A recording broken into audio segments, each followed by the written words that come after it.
Genoa, a hugely appealing city in true Italian style. The old town has a rich cultural history in art, music and cuisine, and is known as the European capital of culture. It's the birthplace of Christopher Columbus and Niccolo Paganini, and has been inhabited since the 5th or 4th millennium BC, the old harbour area. It has some interesting old buildings, like the Palace of St. George, built in the early 13th century, a reconstruction of Columbus's sailing ship. We went on exploring the back streets of the old town, but succumbed to a cup of coffee on the pavement.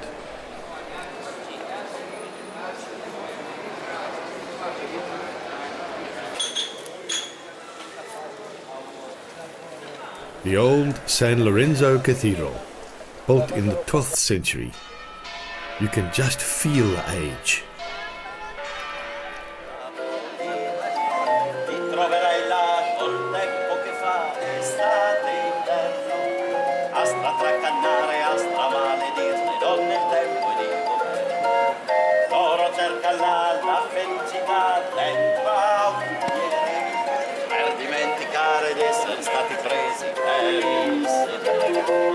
Ci sarà allegria anche in agonia col vino.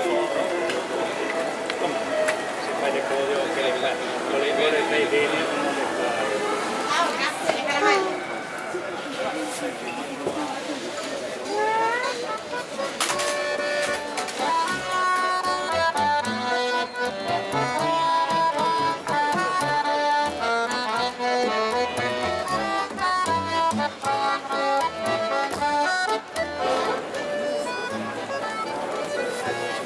Bianco di capra, giallo zafferano, verde.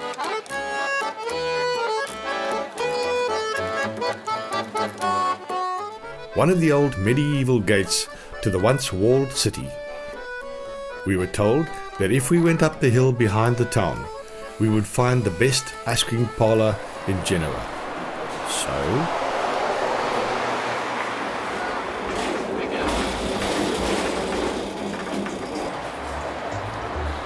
Ciao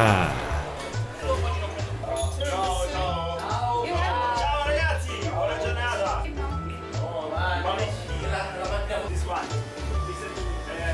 No.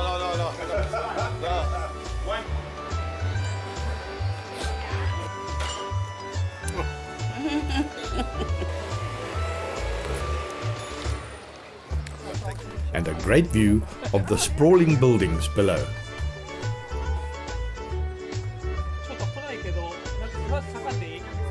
And then it was time to board our ship. But oh man, the procedure. Finally that evening we sailed out of Genoa, passing the ill-fated Costa Concordia on the way.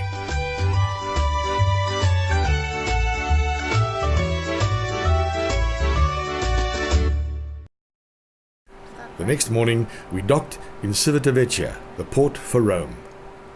We were not alone. With only a few hours here, we ran for a train and then a tube and made it to St. Peter's Square.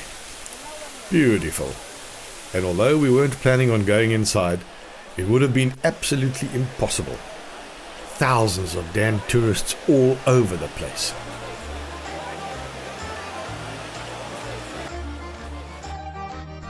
So we opted for the open-topped bus and did a bit of a tour around the city. We jumped off here to find the Trevi Fountain. It's just down here. And what do we find? It's empty because they're giving it a makeover. What a letdown.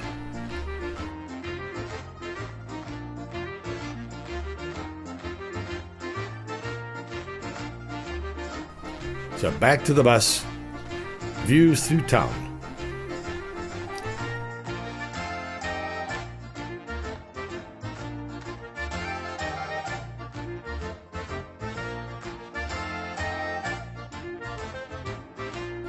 And on to the Colosseum, which was also being renovated.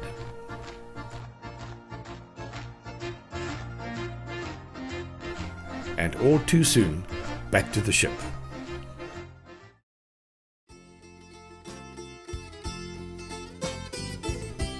We sailed down the coast of Italy and past Stromboli, which last erupted in the 30s.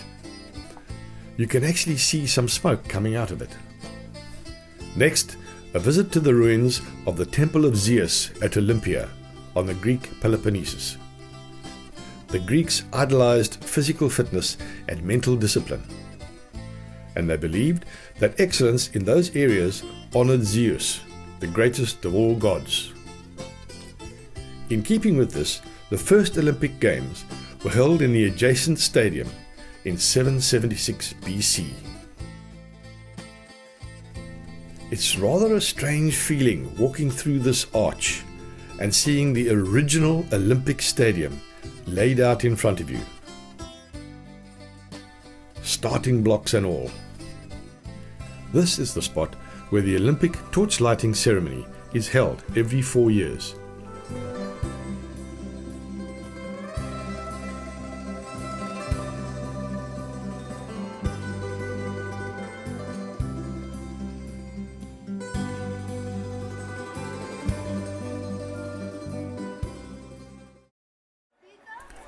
We had lunch at the Magna Grecia farm, not far from ancient Olympia, where we enjoyed the taste of Greece, sampling the local virgin olive oil, olives and wine. They say olives and wine are not just commodities, they represent the spirit of Greece itself.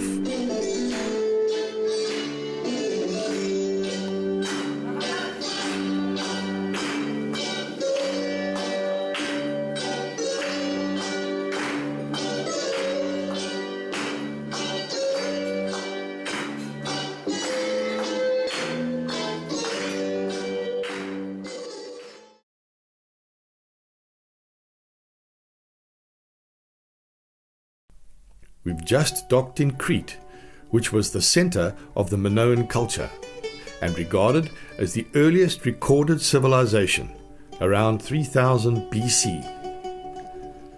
The ruins of Knossos. This is considered to be Europe's oldest city, inhabited by the Minoan civilization all those years ago and ruled by King Minos. The Palace of Knossos was the center of the Minoan civilization, and the ruins outline a maze of workrooms, living spaces, and storerooms. This is the throne room and has this alabaster seat, which some consider to be the throne. They were great traders and artists, and exported oil, wine, and pottery to Egypt and the Near East.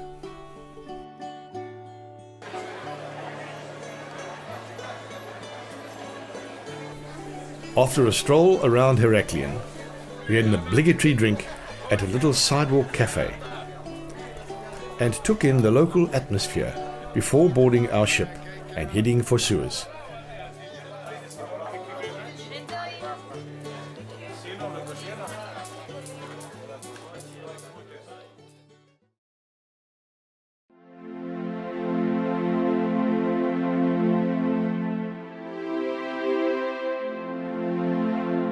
It's early morning and the ships are forming a convoy to enter the Suez Canal. The canal was developed by the French diplomat Ferdinand de Lesseps and constructed in the mid-1800s. Excavations took some 10 years, using forced labor of Egyptian workers during the first years. Some sources estimate that thousands of laborers died, many of them from cholera and similar epidemics. I guess a strange parallel can be drawn to when de Lesseps tried to build the Panama Canal, but failed due to outbreaks of fever that decimated his workers.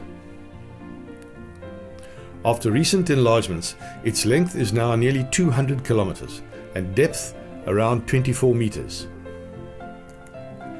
An average of 40-odd ships a day pass through it. Floating pontoon bridges, ferries, a railway swing bridge.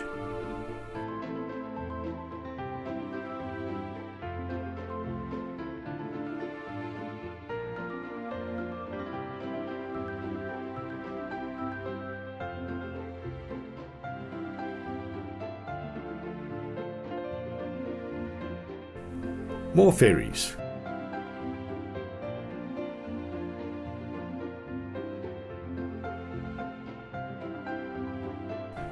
Near the canal's southern entrance stands the imposing Suez Canal Defence Monument, designed by the French to commemorate the defence of the canal zone from the threat of the Turkish army in World War I.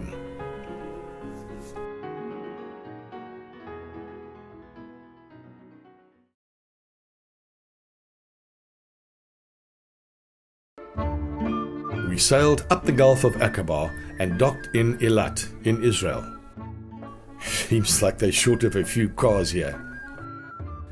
Then it's into the desert through some really rugged country to visit Masada. Our first view of the Dead Sea.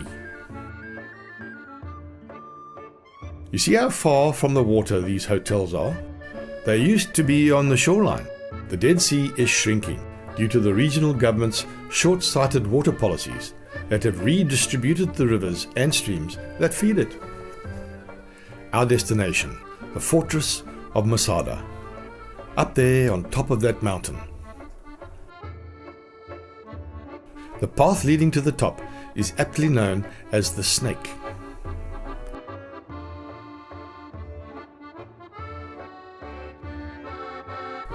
Incredible colors, the lighting on the rocky cliffs, and the vast vistas with the Dead Sea in the distance, and the harsh, inhospitable landscape below. Built as a refuge by Herod around 30 BC, Masada was a Roman garrison until a group of Jewish rebels overcame them with the aid of a clever rouge. The Romans, of course, were upset at this and laid siege to the place, finally gaining access by building this ramp up the cliffs. It's said that rather than being captured by the Romans, the approximately 1,000 Jews committed mass suicide. You can still see the remains of the Roman camps around the base of the cliffs.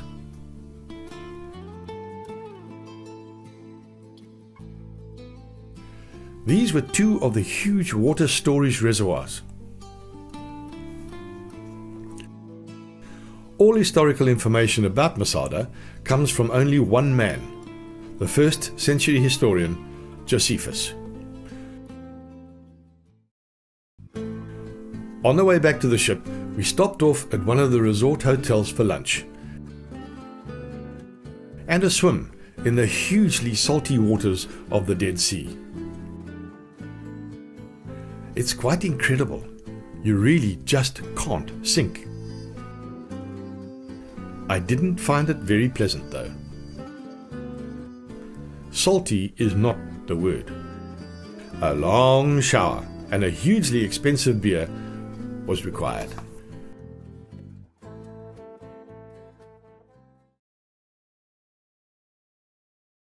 We've just arrived in Aqaba, Jordan, and are off to see one of my bucket list places, Petra. The ruins of this ancient city were thought to have been built by the Nabateans around 300 BC and are one of the new 7 wonders of the world. They're some 2 hours drive through incredibly rugged and strangely beautiful country. We arrive at this little town, debus, and try to get a carriage to take us into the mountains. Unfortunately, they were all taken, so we have about a 1 hour's walk down into the gorge to get to the ancient site.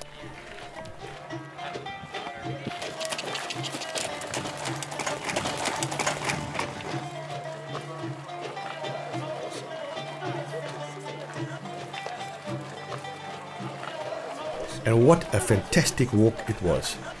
The further into the canyon we went, the more dramatic it got.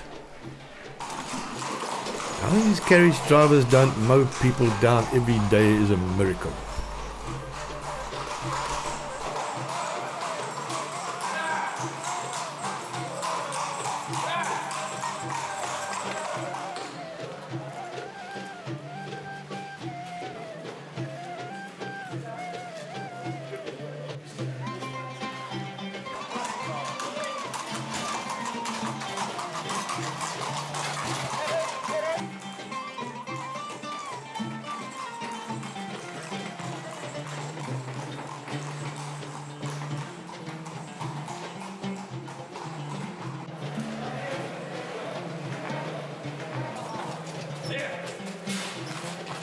Our first glimpse of the city was this facade known as the Treasury.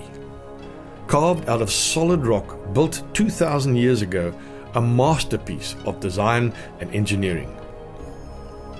At its height, Petra was the center of a vast trading network on the silk and spice route from the east, and home to about 30,000 people in one of the most bone-dry deserts on earth.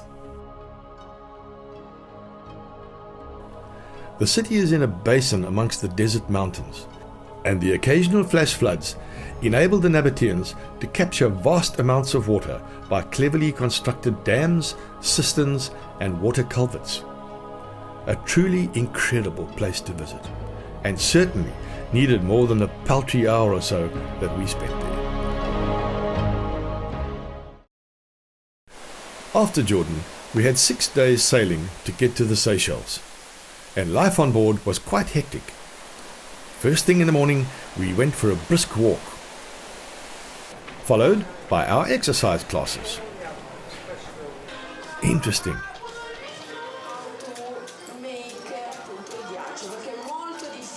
What is he carving?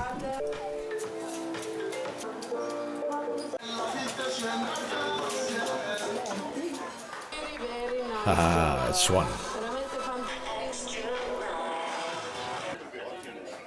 Then at the equator, the obligatory crossing of the line ceremony. Professional, like this. Very big fish here. A very big fish.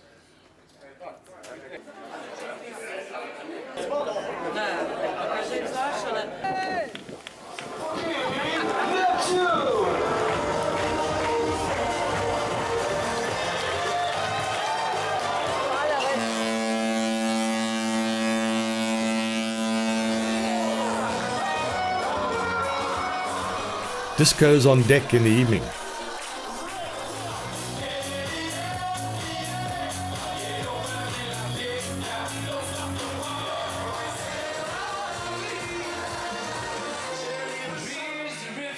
A talent show.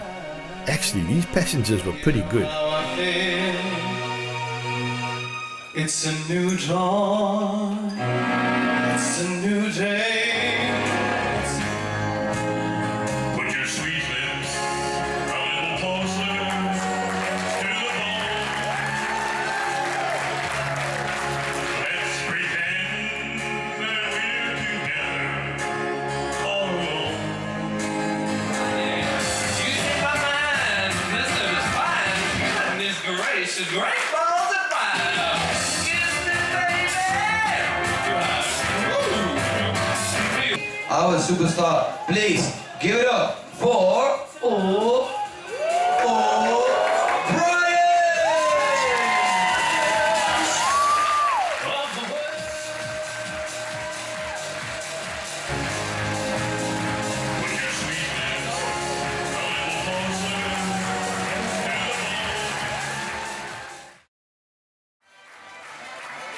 And shows in the evenings.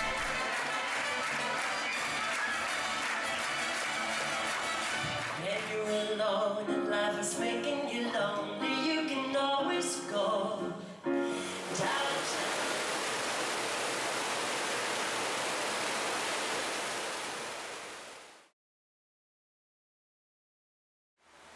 We arrived in Port Victoria, capital city of the Seychelles, on a grey, overcast day. Walked into town and hired a taxi to take us round. First stop was at the La Marine, a beautiful setting for a craft workshop, including their famous model boats.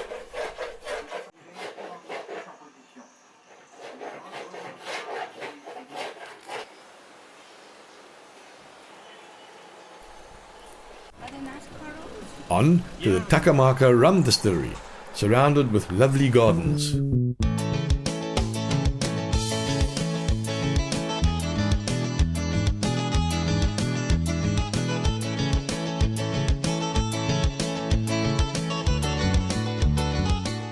It was recently declared a National Heritage Site. Rum has been made here from sugarcane for hundreds of years.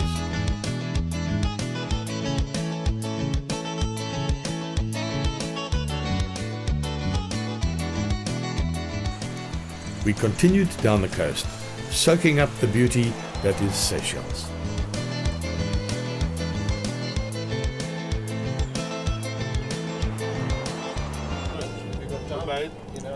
Next stop was at the Le Jardin de Roi. Is that right? Small but enchanting, with lovely views.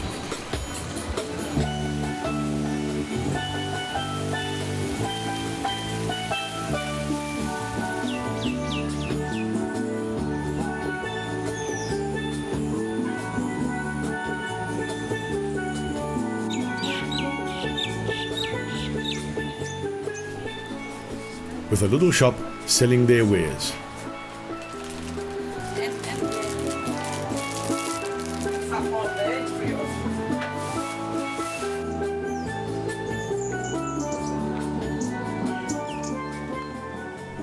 The Seychelles is an archipelago made up of 115 islands and was uninhabited throughout most of recorded history.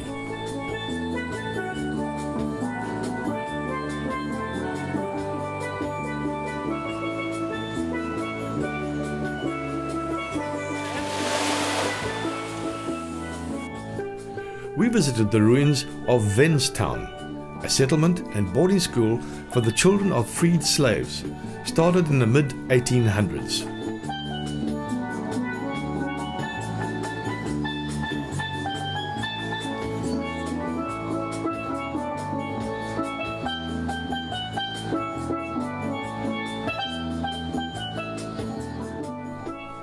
Giant tortoises can still be seen on the island.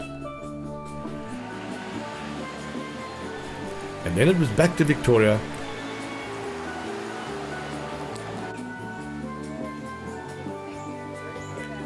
We said goodbye to our taxi driver after he dropped us off at a local hangout.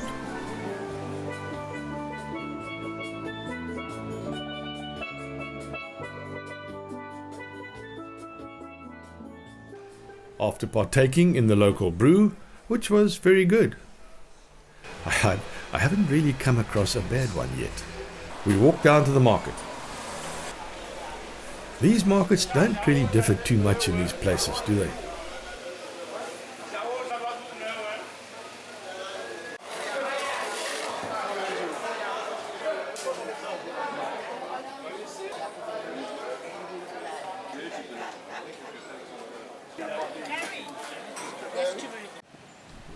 And then back to the ship. Goodbye, Seychelles.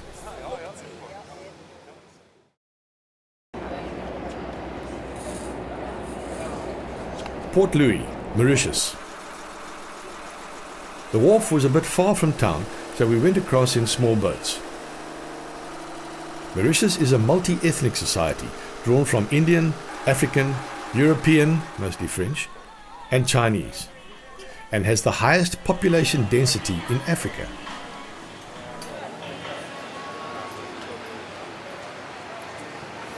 We walked through the bustling streets to find Port Louis' rightly famous Central Market, the centre of the local economy since Victorian times. It's a great place to get a feel for local life, watch the hawkers at work and buy some souvenirs.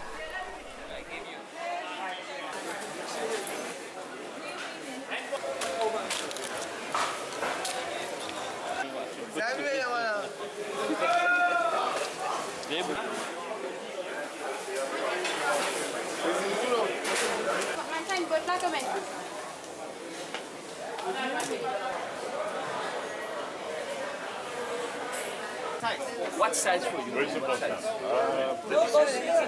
Come inside. There you go. You can try it, eh? You can try it. Just you can make. Les led this man on until he told him to off. A bit of street life.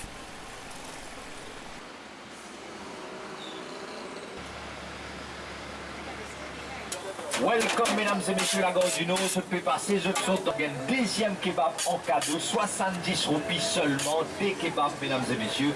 Then we hired a taxi to see some of the island, which is strewn with dormant volcanoes covered with vegetation such as this one.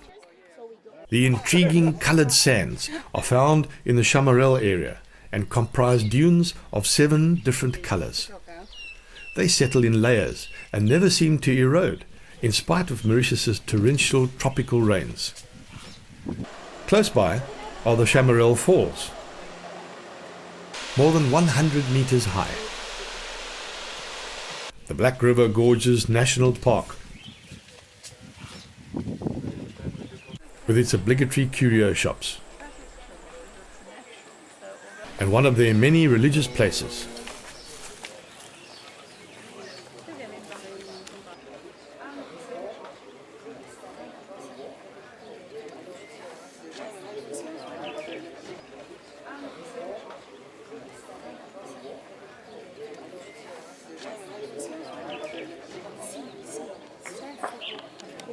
Then, time out for sustenance at the local eatery.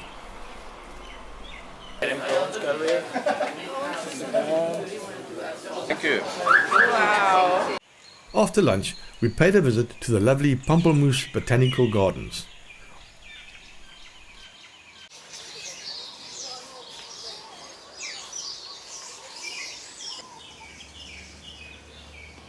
Well known for its giant water lilies. I guess they start off small though.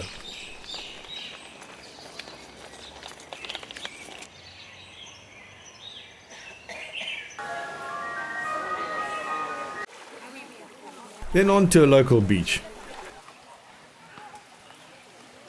I love palm trees.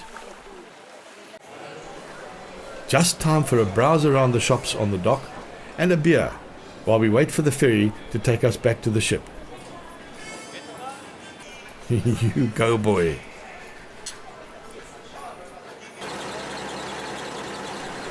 We sail off into the sunset.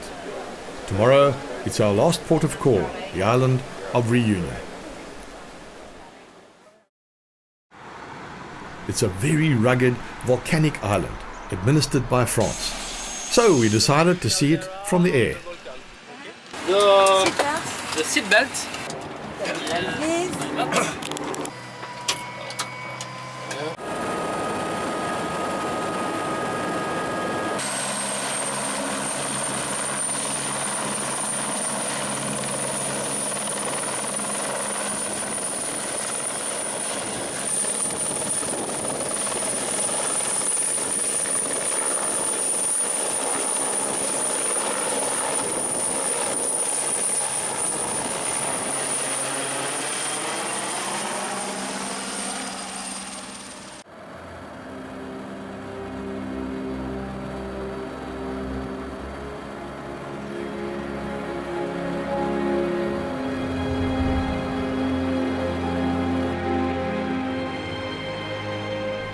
Very, very beautiful.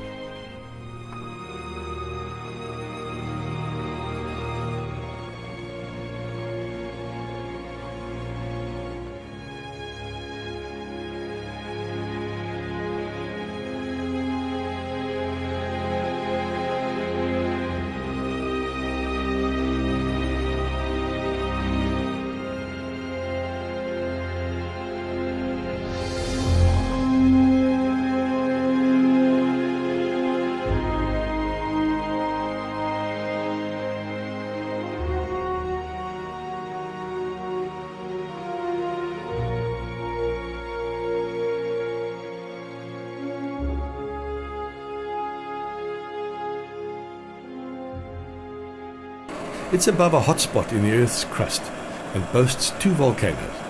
The Piton de la Fournaise has erupted more than 100 times since 1640. The last time only 2 months ago. This is what it looked like.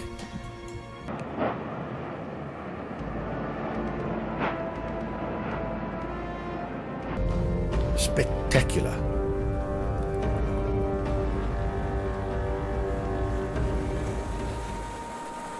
Finally, we headed back to the base. Rugged beauty everywhere.